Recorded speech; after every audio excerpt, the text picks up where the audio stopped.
আচ্ছা, আসো আজকে আমরা সেল ডিভিশন সম্পর্কে কিছু শিখি। সেল ডিভিশন হচ্ছে alteration between mitosis and interphase is known as cell cycle. আর the cell is divided into two more events. একটা হচ্ছে মাইটোসিস মানে এম ফেজ, আর হচ্ছে ইন্টারফেজ। দুইটা দিয়ে এটা হচ্ছে যে স্টার্ট হবে। অ্যাকচুয়ালি সেল ডিভিশন হচ্ছে তিন ধরনের: অ্যামাইটোসিস, মাইটোসিস অ্যান্ড মিওসিস। আচ্ছা, অ্যামাইটোসিস হচ্ছে ব্যাকটেরিয়াতে হয়, যেটাকে আমরা অনেকটা বাইনারি ফিশন বলি। এটা একটা সেলের মাঝখান দিয়ে প্লেট তৈরি হয়ে দুইটা সেল এখানে ডিভিশন হয়ে যায়। আর যেটা হচ্ছে মাইটোসিস, মাইটোসিস সোমাটিক সেল বা দেহকোষে হয়, এবং মাইটোসিসের হচ্ছে কয়েকটা ফেজ থাকে। যেমন চারটা ফেজ আমরা সাধারণত বলি: অ্যানাফেজ, না, প্রথমে হচ্ছে প্রোফেজ, মেটাফেজ, অ্যানাফেজ, টেলোফেজ। অনেক সময় এই চারটা স্টেজকে আমরা পাঁচটা স্টেজও বলে থাকি। যেমন হচ্ছে prophase, prometaphase, metaphase, anaphase, telophase. আর একটা স্টেজ আছে, অনেক সময় স্যাররা বলে পাঁচটা স্টেজে সাইটোকাইনেসিস, মানে দুটো সেল আলাদা হয়ে যাবে। একটা সেল ভেঙে দুটো সেল হবে, দুটো সেল আলাদা হয়ে যাবে, এটাকে আমরা বলি সাইটোকাইনেসিস। এটা লাস্টে হয়। আচ্ছা, এখন হচ্ছে ইন্টারফেজ। ইন্টারফেজ প্রথমে শুরু হবে ইন্টারফেজ হচ্ছে একটা longer period of time then the M phase during which cell double in size. এখানে হচ্ছে দুইটা জিনিস মনে রাখতে হবে। একটা হচ্ছে মানে আমরা যে শুধু পড়ছি, তো এই পড়ার সাথে তো আমাদের পরীক্ষা পাসও করতে হবে। তো পরীক্ষার প্রশ্ন কোন জিনিসের উপর থেকে আসে এটা একটু খেয়াল করে পড়তে হবে। সেটা এখানে হচ্ছে ইন্টারফেজ হচ্ছে যে লঙ্গার পিরিয়ড, এটা মনে রাখতে হবে। এটা কোশ্চেন আসে, মানে ওই যে পাঁচটা যে ট্রু ফলস থাকবে ABCDE, তো এর মধ্যে এটা একটা প্রশ্ন আসে যে লঙ্গার পিরিয়ড, ইন্টারফেসটা লঙ্গার পিরিয়ড, এটা মনে রাখতে হবে। আর 2 নম্বর যেটা, সেটা হচ্ছে এখান থেকে আরেকটা প্রশ্ন আসে, সেটা হচ্ছে ডাবলস ইন সাইজ। হ্যাঁ, during which cells double in size and DNA content. এই দুটো জিনিস মনে রাখতে হবে। It is the preparation of the cell division, এটাও মনে রাখতে হবে যে প্রিপারেশান অফ সেল ডিভিশন। তাহলে ইন্টারফেস থেকে তিনটা জিনিস মনে রাখতে হবে। একটা হচ্ছে লঙ্গার টাইম, একটা হচ্ছে ডাবল সাইজ হয়ে যাবে সেলটা, আর আরেকটা মনে রাখতে হবে যে লঙ্গার পিরিয়ড তো আগে বলছি। Preparation of the cell division, এটা অনেক সময় 30 আওয়ার্স পর্যন্ত লেগে যায়। আচ্ছা, ফেজেস অফ ইন্টারফেসটা আমরা একটু বলি। G1 pre synthesis phase, S DNA synthesis, এটা কিন্তু থাকে। এটা হচ্ছে যে করতে হবে, মানে এটা মনে রাখতে হবে যে ইন্টারফেস থেকে কিন্তু অনেকগুলি প্রশ্ন থাকে। যে pre synthesis, G1 pre synthesis phase বলে, আর এসটা বেশি আসে। এস হচ্ছে ডিএনএ সিনথেসিস, এস মানে মনে রাখবা যে synthesis, DNA synthesis phase. D2 হচ্ছে পোস্ট ডিএনএ ডুপ্লিকেশন ফেজ। আচ্ছা, এখানে আরও কিছু ফেজ থাকে, যেমন একটা আছে G0 ফেজ। G0 ফেজ, এটা হচ্ছে যে এই সময় সেল ডিভিশন হবে না, সেল ডিভিশনটা রেস্টিং ফেজে চলে যাবে, G0 ফেজ। আচ্ছা, তাইলে আমাদের হচ্ছে cells that become highly differentiated after last mitotic event may cease the undergo mitosis permanently. কোনো সেলে আমরা তো শিখেছি যে কোনো সেলে মাইটোসিসটা পারমানেন্টলি সিজ হয়ে যায়, মানে আর সেল ডিভিশন হবে না। যেমন neuron, muscle cells, this cells do not enter the cell cycle, এরা আর সেল সাইকেলে ঢুকবে না। হ্যাঁ, and set it is the resting stage, যেমন G0 আউটসাইড ফেজ, এটা হচ্ছে রেস্টিং স্টেজ, এটা মনে রাখতে হবে। আচ্ছা, এখন হচ্ছে যে আমরা সেল ডিভিশনে আসার আগে আরেকটা ফেজ সম্পর্কে একটু জানি। ওই যে G1 ফেজ যেটা আমরা বললাম, G1 S G2, তাহলে G1 ফেজের ক্রাইটেরিয়া সম্পর্কে আমরা একটু জানি। আর আরেকটা জিনিস হচ্ছে যে তোমাদেরকে বলে রাখি, সেটা হচ্ছে যে তোমরা পজিটিভগুলা শিখবা, মানে যেগুলো সঠিক পরীক্ষার জন্য। নেগেটিভ কিছু জানার প্রয়োজন নাই, কারণ যখন প্রশ্ন থাকবে তখন হচ্ছে আমি একটা বলে দিব, যখন প্রশ্ন থাকবে তখন তুমি পজিটিভ যেগুলো ক্রাইটেরিয়া শিখেছো, ক্যারেক্টারিস্টিক, সেইটাকে স্মরণ করবা যে এই জিনিসটা আমার ওই ক্রাইটেরিয়ার মধ্যে পড়ে কিনা। যদি দেখবা যে না, আমার ওই ক্রাইটেরিয়ার মধ্যে তো এই C নাম্বারটা মিলল না, তাহলে তখন ফলস দিয়ে দিবা। এটা এটা হচ্ছে মানে বুদ্ধি, পরীক্ষা পাশের বুদ্ধি। আচ্ছা, জিওন মানে মাল্টিপল চয়েস আর কি। জিওন ফেজ হচ্ছে the daughter cells formed during the mitosis enter the G one phase. G one phase, আর এটা হচ্ছে একটা ক্রাইটেরিয়া। আর 2 নম্বর হচ্ছে during this phase the cells synthesis RNA regulatory protein essentially to DNA. মানে প্রথমে থাকে ডিএনএর মানে কি, ডিএনএ হচ্ছে ডি অক্সিরাইবো নিউক্লিক অ্যাসিড, মানে এটা ডাবল স্ট্যান্ডার্ড। আর আরএনএ হচ্ছে single standard ribonucleic acid. হ্যাঁ, আরএনএ থেকে কিন্তু ডিএনএ মানে হয় পরে। রেপ্লিকেশন হবে DNA replication and enzymes that this synthesise activity. আর এস ফেজ হচ্ছে it is the synthetic phase of the cell cycle. When the genome duplicated, the cell now contains the twice of normal complement of its DNA. মানে এটাকে আমি পরে explain করব যে এটাকে DNA রেপ্লিকেশনও বলে। মানে টেট্রাড গঠন হবে যখন, that is the 2n amount of DNA double standard 4n। ওই যে 2n যে অ্যামাউন্টটা থাকে এটা ডাবল স্ট্যান্ডার্ড 4n এ হয়ে যাবে, is the preparation of cell division. আচ্ছা, এখন আমি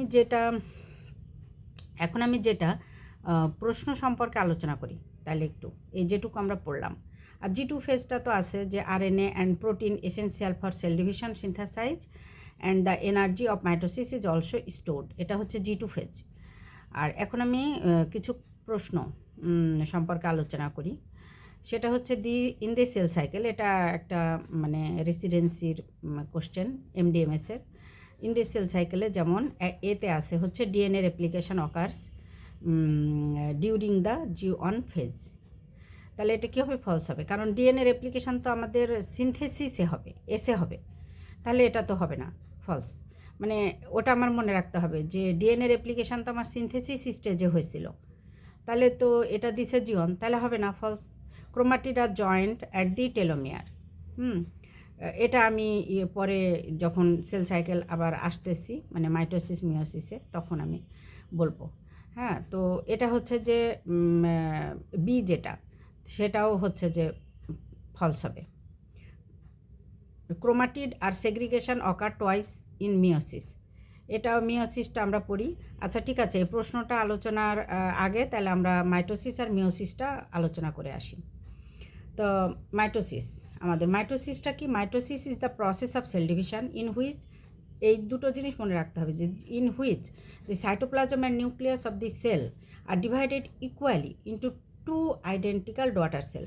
তাহলে এখানে আমাদের কি মনে রাখতে হবে যে সাইটোপ্লাজম আর নিউক্লিয়াস, এটা কিন্তু পুরাপুরি নিউক্লিয়াসে কি থাকে, আমাদের ক্রোমোজোম থাকে।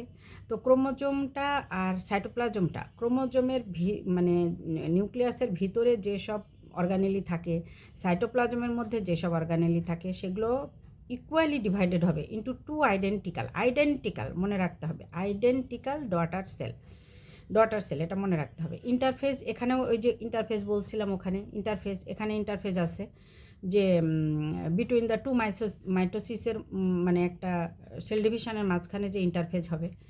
আর হচ্ছে যে এটা লঙ্গার পিরিয়ড হবে, time during which the cell does not undergo division and it increases in size, ওই সেখানে বলছিলাম যে সাইজ ইনক্রিজ হয় ইন্টারফেজে, and content of replicate in genetic material.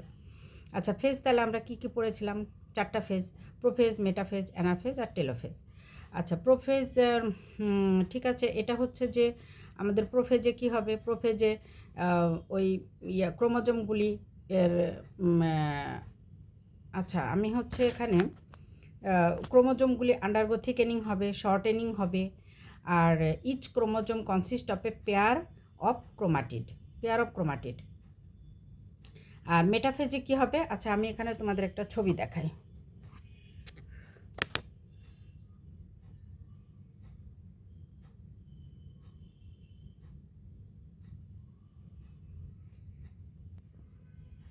আচ্ছা, এই যে এখানে দেখো, এখানে হচ্ছে যে ক্রোমোজোম ইন্টারফেজে এসে ক্রোমোজোমস কন্ডেন্স, প্রোফেজে chromosome condense and become visible. Spindle fibre emerge from centromere হচ্ছে যে সেন্ট্রিওল, মানে একটা সেলের মধ্যে টিবিউল লাইক দুটো ফিচার থাকে, এটাকে বলে সেন্ট্রিওল। দুই মেরুতে থাকবে, একটা উপরে একটা নিচে, সেল ডিভিশনের সময় দুই পাশে চলে যাবে, এই দুটো সেন্ট্রিওল। এই সেন্ট্রিওল দুটো পরে হচ্ছে যে আমার ক্রোমোজোমগুলিকে ওই দুই সাইডে মাইক্রোটিবিউলের মাধ্যমে নিয়ে যাবে। আচ্ছা, তাহলে ওটা হচ্ছে সেন্ট্রিওল, যে নিউক্লিয়ার এনভেলপটা ব্রেক অফ ডাউন হবে আর নিউক্লিয়াসটা ডিজাপিয়ার হয়ে যাবে। এটা হচ্ছে প্রোফেজ। প্রোমেটাফেজ যেটা, সেটা এই যে এখানে, এই যে এটা প্রোমেটাফেজ, এই স্টেজটা হচ্ছে প্রোমেটাফেজ। তো প্রোমেটাফেজে কী হবে, ক্রোমোজোম কন্টেন্ট গুলি কন্টিনিউ টু কনডেন্স হবে, মানে থিকেনিং হবে। তারপরে হচ্ছে কাইনোটোকোর অ্যাপিয়ার অ্যাট দ্য সেন্ট্রোমিয়ার। আচ্ছা, আমি তাহলে সেন্ট্রোমিয়ার বলি। ক্রোমোজোমের হচ্ছে যে মিডিলে, ক্রোমোজোমের যে লং হ্যান্ড আর শর্ট হ্যান্ড থাকে, তার মাঝখানে মিডিলে একটা সেন্ট্রোমেয়ার থাকে, কানেক্টিং পয়েন্ট যেটা সেন্ট্রোমেয়ার। সেন্ট্রোমেয়ারের ল্যাটারালি থাকবে হচ্ছে কাইনোটোকোর। কাইনোটোকোর হচ্ছে একটা নোডিউল লাইক একটা সাবস্টেন্স, যেটা, আর সেন্ট্রোমেয়ার আমরা বলবো যে ক্রোমোজোমের যে লং হ্যান্ড আর শর্ট হ্যান্ড মিডিলে যে কানেকশানের জায়গাটা থাকে সেটা হচ্ছে সেন্ট্রোমেয়ার, ওই এরিয়াটার নাম হচ্ছে সেন্ট্রোমেয়ার। আর যেটা কিনা ল্যাটারালি একটা নোডিউল লাইক থাকবে সেটাকে আমরা বলি কাইনোটোকোর। এই কাইনোটোকোর থেকেও পরে কিছু মাইক্রোটিবিউল বের হয়, আর ওই যে সেন্ট্রিওল থাকে, যে সেন্ট্রিওল থেকে কিছু মাইক্রোটিবিউল বের হয়ে ওই ক্রোমোজোম যখন ডিভিশন হবে তখন এই ক্রোমোজোমটাকে মেরুর দিকে টেনে নিয়ে যেতে এই কাইনোটোকোর হেল্প করে। এখান থেকে কিছু টিবিউল তৈরি হয়, এটা মনে রাখতে হবে কিন্তু। কাইনোটোকোরটা টিবিউল তৈরি করে, ফ্ল্যাজেলা থাকে, সেটা দিয়ে সে হেল্প করে ওটাকে ধারে চলে যেতে। তারপরে হচ্ছে কি, mitotic spindle microtubule attach to the kinetochore, যেটা আমি একটু আগে বললাম। আর centromere move toward the opposite পোলের দিকে সে যেতে থাকবে। এই ছবিটা তোমরা কিছুটা ওই ইন্টারনেট থেকেও দেখে নিতে পারো।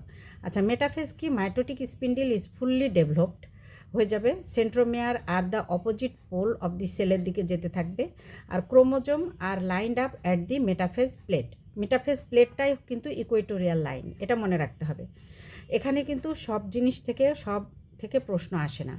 যেমন এই যে মেটাফেজে যে ক্রোমোজোমগুলি সেন্টারে, ইকুইটোরিয়াল লাইন মানে কি, যে অক্ষরেখা, আমরা বলি অক্ষরেখা, বিষুবরেখার অক্ষরেখা যেমন আছে পৃথিবীর মাঝখান দিয়ে, ওইটাকে আমরা বলি ইকুইটোরিয়াল লাইন।